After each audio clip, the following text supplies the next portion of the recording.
Dobrý deň, takže predstavím sa aj ja. Snáď ma budete všetci rozumieť, hovorím slovensky. Takže zvolili sme si to s našim non-toxic tímom ako prvé netoxické a šetrné pranie. Asi všetci viete, keď sa obrátite na nás nejakou otázkou, tak prvá naša otázka znie, v čom perieš, akú máš domácnosť a či máš netoxickú domácnosť. Keby sme sa pozreli každá jedna na seba, každý jeden na seba, tak zistíme, že najväčšiu plochu nášho tela pokrýva práve textil. Čiže darmo ja budem riešiť nejaký exém alebo nejaké alergie, ktoré sa mi vyskytujú nejakým mazáním, pokiaľ ja neodstránim príčinu, a to je to, čo na seba nosím, čo na seba dávam, v čom periem a čoho sa ja vlastne dotýkam. To nie je len to, čo máme oblečené, ale aj v čom spíme, čoho sa dotýka naša pokožka, čím sa utierame a čo do seba v podstate masírujeme. Keby sme zobrali len takú bežnú starostlivosť, ktorú nás naučil náš svet, a to je operieme a použijeme Aviváš. No a potom sa osprchujeme, krásne nám to vonia, všetko je to mäkké, no a osprchujeme sa a potom si tým uterákom krásne všetko vmasírujeme do svojho tela. Takže je to alfa a omega. Troška histórie. Takže osobná hygiena patrí medzi základné ľudské potreby. Už kedysi dávno plákali naše staré mamy, pramamy a prapramamy na potokoch, úderom, všelijakými spôsobmi. A raz zistili, že špinu pomáhajú lepšie uvoľňovať saponiny. Taká zvláštna vec, že zistili, že nejaké popoly, popri tom nejaké bylinky tú špinu ľahšie uvoľňujú. Zistili, že sú to nejaké saponiny. Môžeme ísť ďalej. Často býva otázka, ktorou sa stretávame na tej skupine, že či nestačí obyčajná sóda, či nestačí obyčajná voda. Snahu máme sa len umývať a oplachovať. Ale keď by sme sa pozreli na nejakú nečistotu, ja to mám tak ukázané, z čoho je asi taká špina. Je to tuhá, pigmentová, potom rôzna kvapalná, tuky z potravín, rôzne jedlá, rôzne zbytky. To všetko je nečistota. Pozrite sa, ja som tu dala ako asi, z čoho sa skladá tá nečistota. Takže máme tam voľné mastné kyseliny, vosky, triglyceridy. Ja som chemik, takže ja sa vám ospravedlňujem za môj slovník občasný, ale všetko sú to mastné kyseliny, ktoré vlastne nejakým spôsobom reagujú. Takže asi takto vyzerá špina. A keby sme zobrali prach, tak sú to sulfáty, dusičňany, silikáty, uhličitany, rôzne zlúčeniny, ktoré obsahujú v sebe aj nejaké kovy, baktérie, plesne, pel. Takže ono celkom nám tak nestačí len tá obyčajná voda. A prečo? Pretože tú špinu nejak máme uloženú na materiálu. Je to priamym prenosom, teda nečisté ruky, že niečo si na seba napatleme, prenos vzduchom, to je ten prach, potom prenos vodou, napríklad, to asi poznáme, keď nejak prší, tak nás ostrieka krásne auto, urobí nám taký neviem, vodnú sprchový kúpeľ. Potom prenos olejom, napríklad rúž. Určite sa stretnete keď skúšate nejaké nové oblečenie, tak v kabínkach veľmi často vidíte, že tie oblečenia bývajú zašpinené od make-upu, od rúžu a od rôznych iných nečistot, to je ďalšia. Alebo potom automechanici, alebo ľudia, ktorí pracujú s veľmi znečisteným materiálom. No a potom aj organickými rozpúšťadlami. To všetko je nejaký prenos. Ja som tu vybrala taký priemer, je to z knihy, keď som ešte bola dávno mladá a učila som sa také. Takže asi takto vyzerá nečistota. Keby ste sa pozreli, že je to nejaké vlákno, ktorý má nejaký priemer, rôzne častice rôzne prenikajú do toho vlákna. Niektoré vojdu dovnútra, niektoré pomedzi a niektoré úplne na plochu. Čiže tá nečistota sa nejako udržiava. Takže pozrite sa, tu je napísané, že medzi priadzami, medzi jednotlivými vláknami, v trhlinách, v nerovnostiach, na voľnom povrchu vlákien, proste všade sa táto špina nachádza. A čím sa špina drží na tom materiáli? Tak sú tam mechanické sily, elektrostatické a chemické sily. Tomu sa tak veľa nebudeme venovať, lebo každé má to svoje ešte ďalšie iné veci. Ale keď si všimnete, že koľkými spôsobmi, sami dobre viete, že niečo vám stačí len vytriasť. Takže to krásne opadá. Niečo potrebujete už opláchať výraznejšie. A tretie, chemické sily, to vám vtedy už vzniká taká nejaká reakcia. Často sa vám stane možno, že operiete niečo. Ani to tak nevyzeralo, že to bolo špinavé, ako keď to vytiahnete z tej pračky. Čo sa stalo? Spôsobili ste tzv. Podmienky na vznik chemickej reakcie, že vlastne vám zreagovala tá nečistota s tým daným vláknom. Preto napríklad často predpierame tie škvrny. Preto často, z vína posýpame nejakými prípravkami, soľou alebo niečím, aby nevznikla chemická reakcia. Dobre? No, a teraz čo? Máme pracie prostriedky. Vyznáme sa v zložení pracích prostriedkov? Nie? Však je to jednoduché, nie? Keď sa na to pozriem, tak každý si povie, že fajn. Ono totižto, možno sa vieme lepšie vyznať v kozmetike, lebo tam nám vstupuje iná legislatíva a kozmetika musí byť popísaná dôkladne, musí tam byť zloženie jednotlivé. Ale pri práškoch a pri všeobecne v detergentoch, tak nám vstupuje do platnosti iná legislatíva. A to je legislatíva o detergentoch a pracích prostriedkoch, kedy tento výrobca úplne do bodky splnil literu zákona. Takto to má uvádzať. A presne takto to uviedol. Máte tam 5 až 15 aniónových tenzidov, bieliace činidlo na báze kyslíka, menej ako 5% neionové tenzidy, mydlo, polykarboxyláty, fosfonáty, zeolity, enzymy, optické zjasňovacie prostriedky. Takto by to malo byť, je to správne. A pokiaľ ide o tekutý prací prostriedok, čo máme veľmi radi, že všelijaké gelové kapsuly a gely a tekutiny, tak tie navyše sú fajn a sú ešte aj konzervované. No a keďže sme ľudia, a aká je naša prax? Ja si to tak často všímam, vždycky vám to tak nejak rozčulovalo, ale je to absolútne bežná prax. Dačo dostanete a čo urobíte prvé?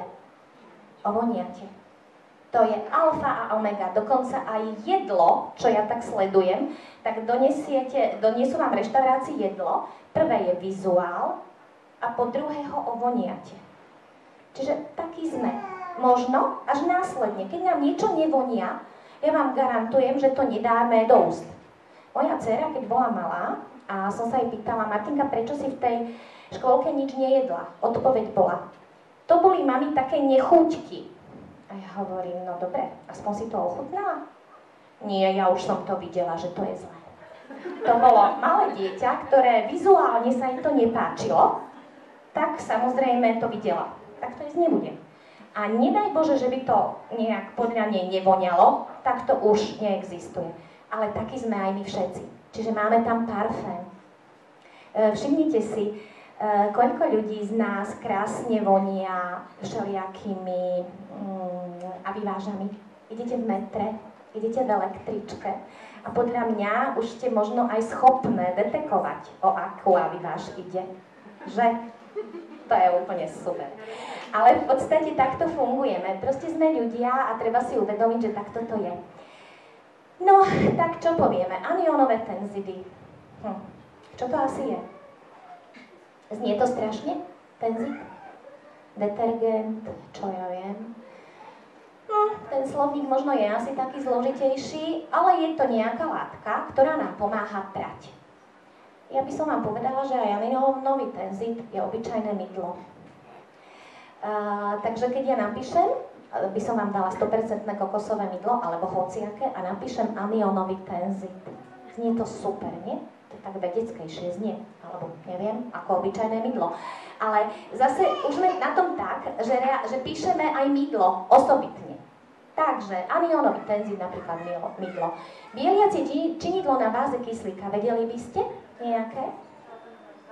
Super, áno, perkarbonát trebárs.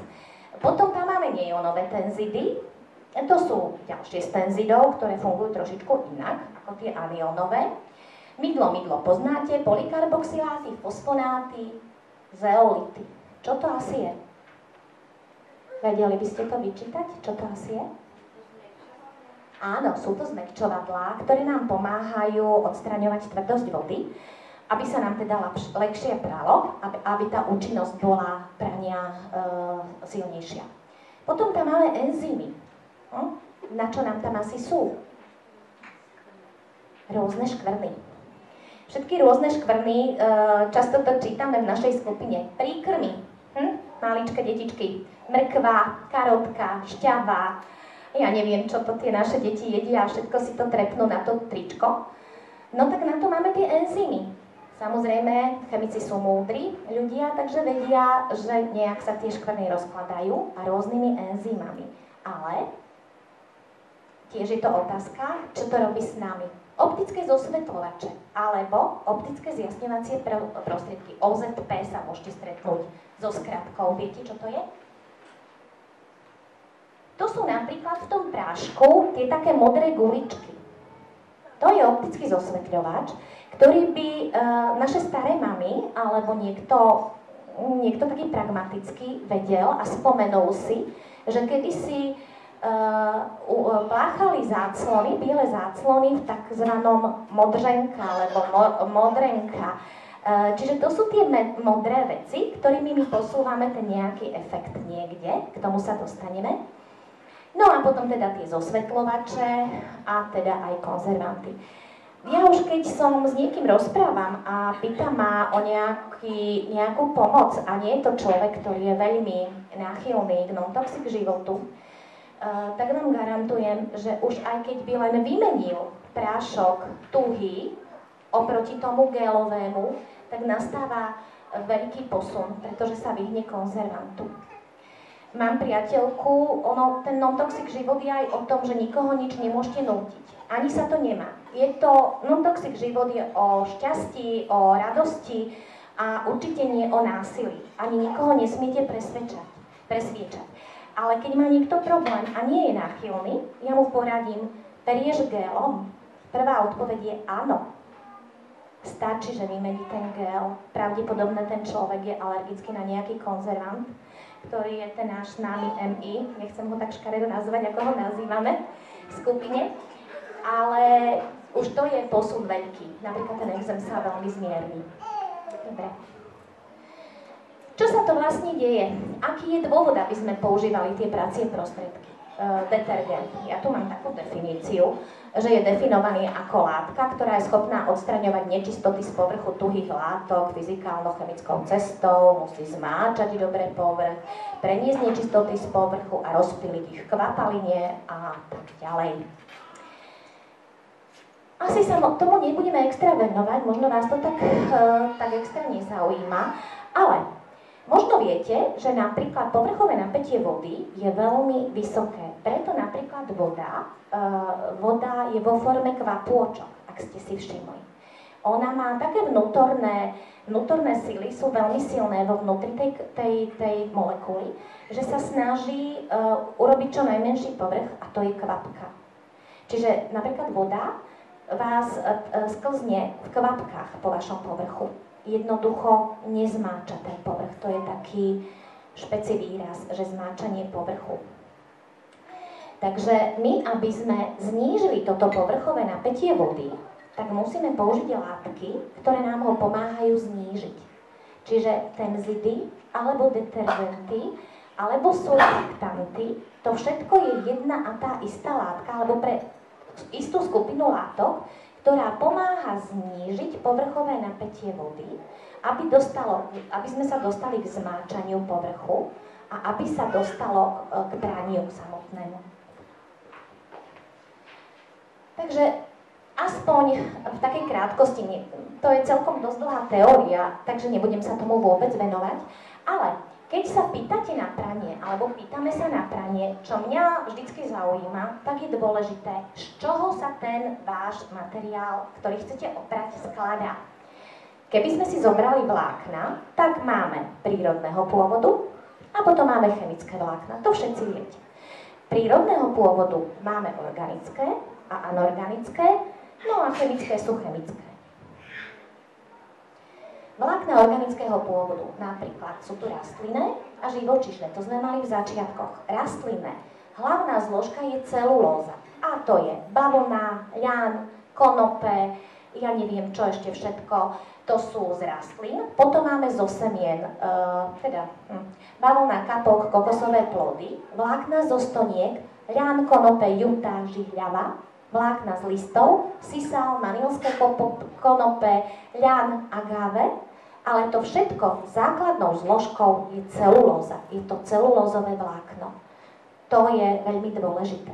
Potom máme živočíšne, takisto je to prírodného organického pôvodu, ale hlavnou zložkou je bielkovina, ovčia vlna a prírodný hodváb. Určite viete, že medzi týmito dvoma základnými skupinami je veľký rozdiel v praní. A to je preto, že je to chemické zloženie toho vlákna je absolútne iné. Absolútne iné. A k tomu aj tak pristupujeme. Potom máme vlákna anorganického pôvodu, ale to sú špeciálne azbestové, sklené, čadičové a to sú vlákna, ktoré majú na špeciálne využitie napríklad pre hasičov alebo ja neviem do vesmíru. To sú špeciálne so špeciálnymi vlastnosťami. No a ešte jedna zaujímavá vec je chemické vlákna z prírodných materiálov. Často sa stretneme s viskózou a s bambusovým vláknom, že? Bambusové vlákno je také dosť momentálne ako na výslni. Všetci si myslíme, že aké bambusové vlákno je skvelé. Áno, je skvelé. Ale je to v podstate chemické vlákno z prírodného materiálu. Totižto, viete, ako sa vyrába teda z viskóza alebo bambusové vlákno?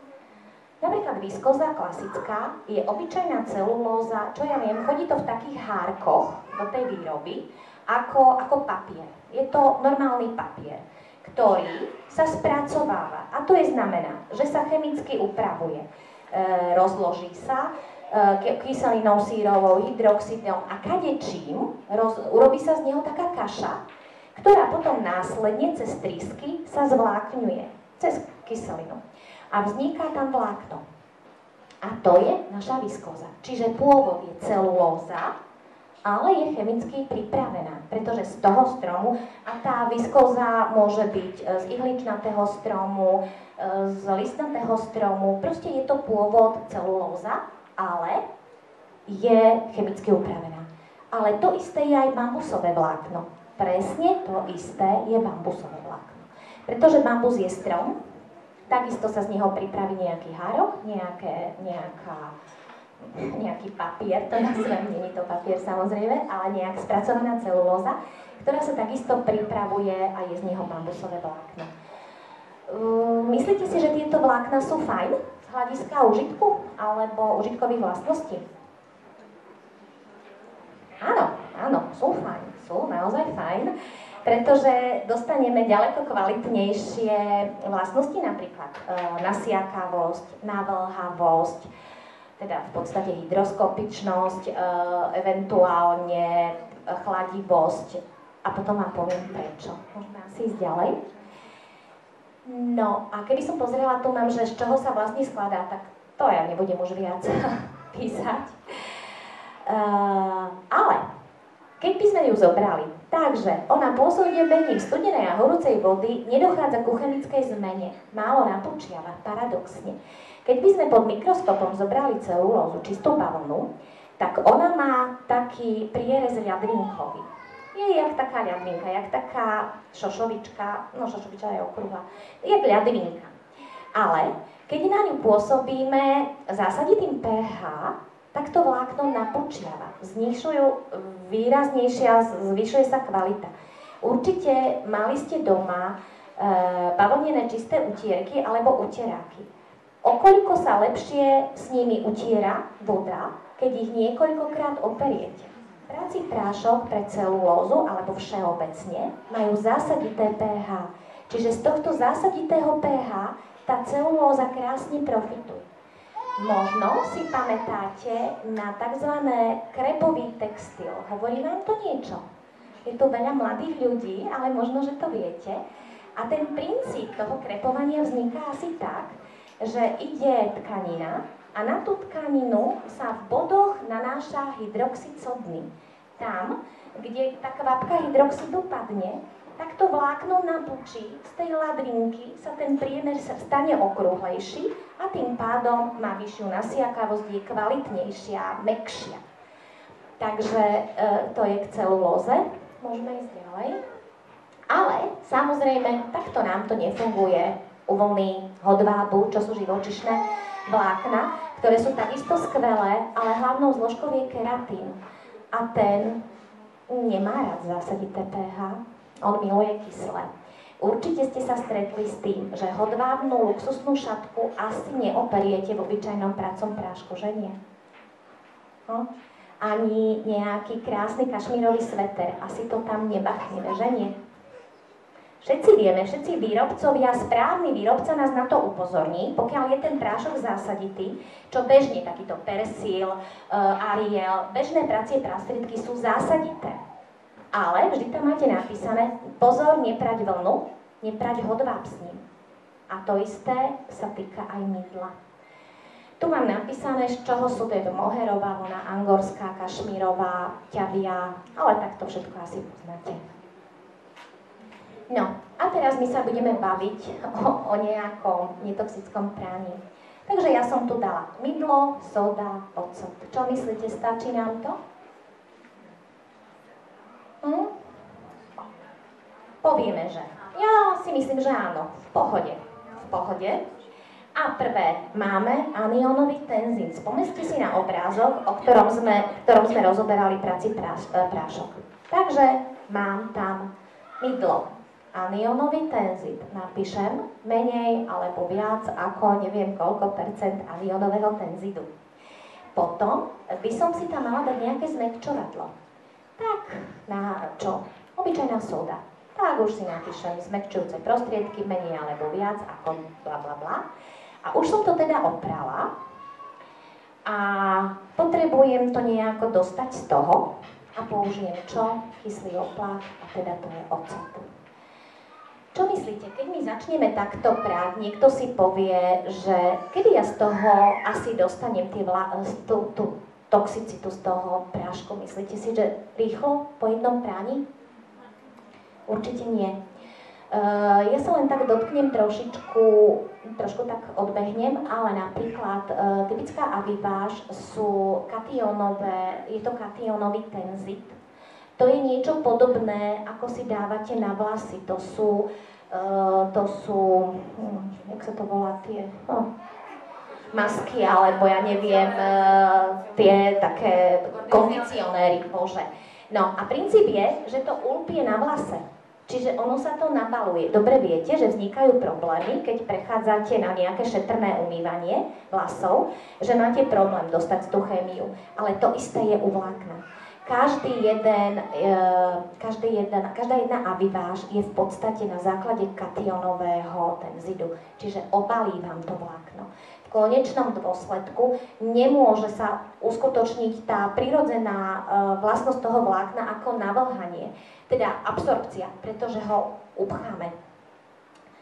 Keď použijeme, som bola na takej jednej konferencii nedávno, kde vedci si tak poviete, že čo ešte sa dá vyskúmať, nie v práni, alebo ja neviem čo, ale vidíte, že stále nám tí výrobcovia niečo nové a nové posúvajú. Ale jedna z takých vecí je, že pokiaľ, trošku sa dotknem kozmetiky, že pokiaľ používame sprchový gel na telo na báze tenzidov a aj keď sa opláchnete, tak vedci zistili, že zostáva na vašom povrchu. Aj tak zostáva na vašom povrchu a dráždi. Ale paradoxné, čo ma aj mňa samu prekvapilo, že pokiaľ sa osprchujete čistým mydlom, tak on tiež zostane nejak na pokožke, lenže s ním si naše baktérie poradia a rozložia ho tak, že podporia náš mikrobióm našej pokožky. Veľmi ma to prekvapilo, sama som to nečakala, že predsa to naše múdre ľudské telo si vie poradiť aj s takými vecami, ale tie tenzidy vám zostávajú vo vláknach, tým som chcela povedať. Týmto všetkým som chcela povedať, že zostávajú vo vláknach. A čo je úplne strašné, keďže chceme tie deti mať krásne a čisté, tak tie príkrmy, všetky tie prášky pravdepodobne veľmi veľa obsahujú enzymy. Enzymy narúšajú, preto nám tie škvrny odchádzajú, lebo ich ten enzym rozruší. A keď ja používam prášok s enzymami, tak samozrejme mi zostáva na textile. Nevypláchnite to. Ja vám garantujem, že určite nie. Takže na to si treba dať trošku pozor.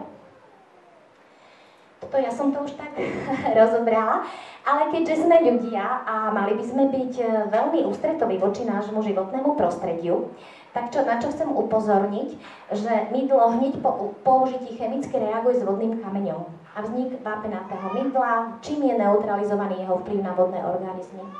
Dobre, čiže on automaticky rozložia na oxid uhličitý a vodu, čo je veľmi dobré, čo je úplne super. Problém vzniká, ak mydlo v tvrdej vode vytvára vápenaté mydlo už počas prania. To ste sa určite stretli častokrát, že máte zanesené to prádlo a ukladá sa na textile. Častokrát to asi poznajú mamičky, ktoré látkujú. Že potom tá plienka nie je dostatočne mäkká a nesaje, je tvrdá. A to buď vzniká to vápenaté mydlo, ktoré vzniká už počas prania. Častokrát píšete, že vám veci páchnú. Je tam zápach. A to robí tiež toto vápenaté tvrdé mydlo.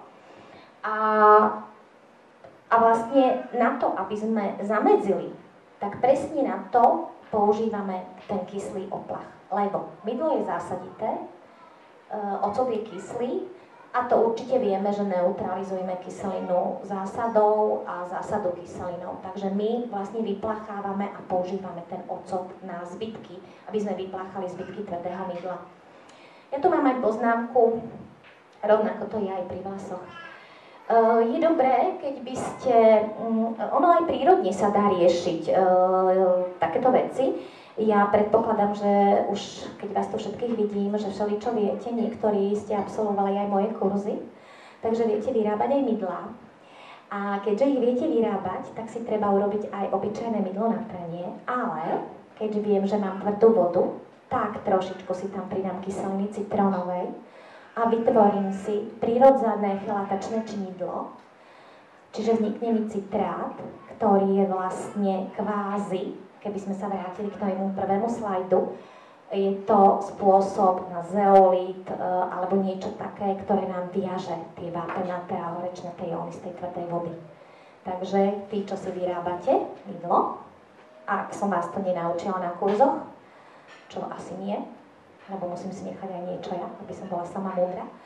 Takže použijete kyselinu citrónovú. Dobre?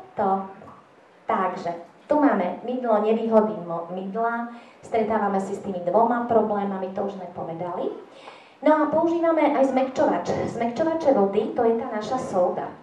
Pozor, sóda je fajn, zmäkčovadlo, ale keď jej dáte priveľa, tak ona sa vám ukladá pomedzi vlákna a spôsobuje vám zníženú nasiakavosť, tvrdé to je.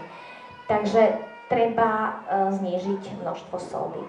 Ja viem, že by ste radi odo mňa nejaký recept, ktorý vám bude 100% fungovať. Bohužiaľ, neviem vám ho dať. Minimálne preto, že nepoznám tvrdosť vašej vody.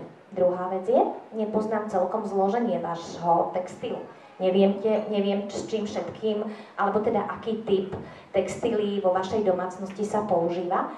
Ale keby ste tieto problémy mali, tak v prvom rade skúste znížiť sódu.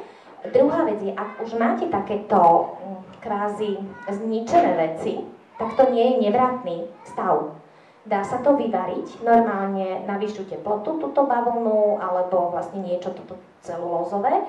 Takže vo vyššej teplote s minimum prášku a oprať to ešte, opláchať poriadne v kyseline octovej alebo v octe. Čiže to nie je nenavratné. No, pracia soda, zmäkčovadlo, to už asi všetko viete. Je silnejšie ako soda bikarbona, ale ja keď beriem, tak dávam nie len takúto sodu, ale ja dávam aj sodu bikarbonu. My to v skupine moc nedoporučujeme, pretože to treba trošičku vedieť. Takže tá soda bikarbóna skvelo funguje na absorpciu pachov. Čiže keď si nakombinujete sodu praciu a trošku tam dáte aj sody bikarbóny, tak eliminujete pachy z tej pračky alebo z toho textilu pri praní. Môžeme? No, ja som to už sa toho dotkla. A ocot, čo môžeme použiť na pláchanie? Kyselinu octovú, jablčnú, citrónovú, ako komu čo vonia, ako čomu vyhovuje, ale určite nie a vy váš, dobre? Takže to určite nie. No a píšete v skupinách, že je to, ja neviem, zažltnuté, čo s tým. Takže my tam používame perkarbonát sodný, to viete, to je vlastne zlúčenina, ktorá v svojej molekule obsahuje peroxid vodíka a pri vyšších teplotách sa táto zlúčenina rozpadá a uvoľňuje aktívny kyslík. Čiže bieliaci účinok má ten kyslík, nie ten perkarbonát ako taký, ale aktívny kyslík. Samozrejme dobre viete, že kyslík je zároveň aj dezinfekčné činidlo, čiže zároveň si aj dezinfikujete. Problém je v tom, že on funguje až pri vyšších teplotách, čiže minimálne na tých 40-45, lepšie je čím viac. Takže potom odporúčame aj tetraacetylendiamín použiť do prania na tie nižšie teploty. Je to chemická látka, ktorá pomáha rozložiť a uvoľniť ten aktívny kyslík už pri nižšej teplote. No, ja to nepoužívam vôbec. Asi tak. Ja to radšej operiem pri tej vyššej teplote, pretože možno som taká stará škola, ale pre mňa čím menej chemikálií tam dám, tým je to pre mňa lepšie. Dobre? Takže to je asi to. To ste sa niekto chcel niečo opýtať, myslím si. Ale áno. Áno.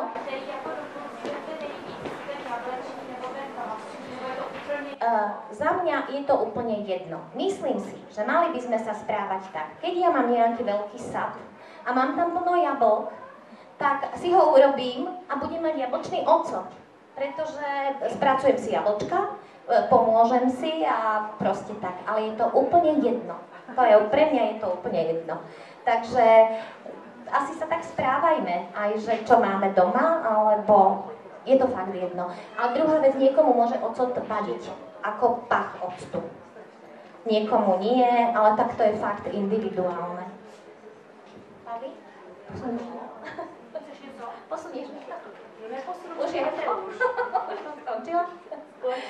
No dobre, super, takže ja som sa to snažila naozaj vtesnať do takej krátkej veci. Keby sme mali čas, tak môžeme sa o tom baviť hodiny a hodiny. Dokážem to, ja som sa vám trošičku tak snažila vyhnúť nejakým tým fyzikálno-chemickým hrozným veciam. Ale keby dačo, však ešte sme tu, pýtajte sa, dúfam, že vám to stačilo aspoň taký nástroj. Otázky, pak ještě tamhle jedna neodbytná, tak ještě dáme prostor na jednu otázku a potom vylosujeme, kolik tady máme katčených mídel. Když jsme u těch mídel, tak 4 prací katčený mídla, který si teda vylosuje sama. A vy si když tak připravte vstupenky, jestli jste je nevyhodili, protože někteří z vás získají katčený mídla. Tak, pojďme, otázku. Kdy je třeba ještě možná s váma jako dál komunikovat ohledně tady těch mídel? Je možné s vámi dál o tom mluvit, že ta tematika třeba hodně zajímá? Určitě ano, když tak jenom, já vždycky se já nechci tu otázku pokládat, protože chápu, že... No, když tak jenom ještě zopakuj tu otázku. Určite môžete sa so mňou baviť o čo sa týka mydla, hoci kedy, hoci ako. Akože ja aj písať mi môžete, ja síce som dosť, možno sa budete na mňa hnevať, že vám neodpoviem, ale ja vám trošičku nastíním, ako ja fungujem. Ja som šéfka jedného laboratória, popri tom vyvíjam produkty pre jednu kozmetickú firmu, popri tom mám ďalšiu vlastnú firmu v Brne a keďže bývam v Bratislave, takže víkendy trávim v Brne A popri tom mám ešte všelijaké workshopy, prednášky a nejaké takéto veci.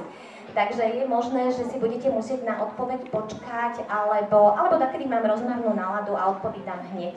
Najčastejšie odpovedám non-toxic, keď vidím nejaké otázky, ktoré ma vytočia. Ale ešte vám poviem, ja tu mám len málo tých mydiel. Tieto mydlá obsahujú ten citrát. Takže ak ste zvyknutí na nejaké pranie v mydle, tak toto je už citrátom, s tým tzv. Zmäkčovadlom. Dobre? No a pre všetky naše priateľky z Non-Toxic, ktorí tu ste, takže my spolupracujeme s 2 e-shopmi, zatiaľ ani vlastný e-shop nemáme, ani nič, ale máme tu Míšu. Bude. Lenže kedy? Máme tu Míšu z Netoxickej domácnosti a potom tu máme Ľudsku z Príroda regeneruje, s ktorými spolupracujeme. A pre vás, dámy, čo ste tu, keď si zakúpite mydlo, cez nich je tam nejaká akcia, plus dostanete vždycky 1 kocku levandulového mydla pracieho zadarmo ku každej objednávke. Dobre? Podotýkam, tieto sú niektoré aj s esenciálnymi olejmi, aby vám to trošku prevoňalo ten dom. Inak super to vonia, keď to s tým operete, tak to prádlo prevoní tú domácnosť. Takže, tak ideme, Pavli. Já už jsem ho zkoušela, heč, je výborný. Já jsem hrozně línej člověk, takže se přiznám, že osobně jsem prala v Sonetu a dokonce v gelu, což není úplně asi nejideálnější varianta, ale dá se to tolerovat na Non-Toxic. A teďka teda přecházím na kapčiny mýdla, protože jsou úžasný a opravdu vyperou, stačí mýdlo soda, případně teda kyselina citronová nebo ocet na oplach a vypere mě to úplně vše. Doufám, že jste si něco odnesli z toho, co říkala Katka v každém případě. Provádkovačky, jo, často se s tím setkáváme na skupině z praxe. Perkarbonát samotný nevypere pleny, to je iluze. Jo, ani samotná soda, ani samotná voda. Opravdu musíme prostě používat mýdlo nebo ten netoxický prací prostředek.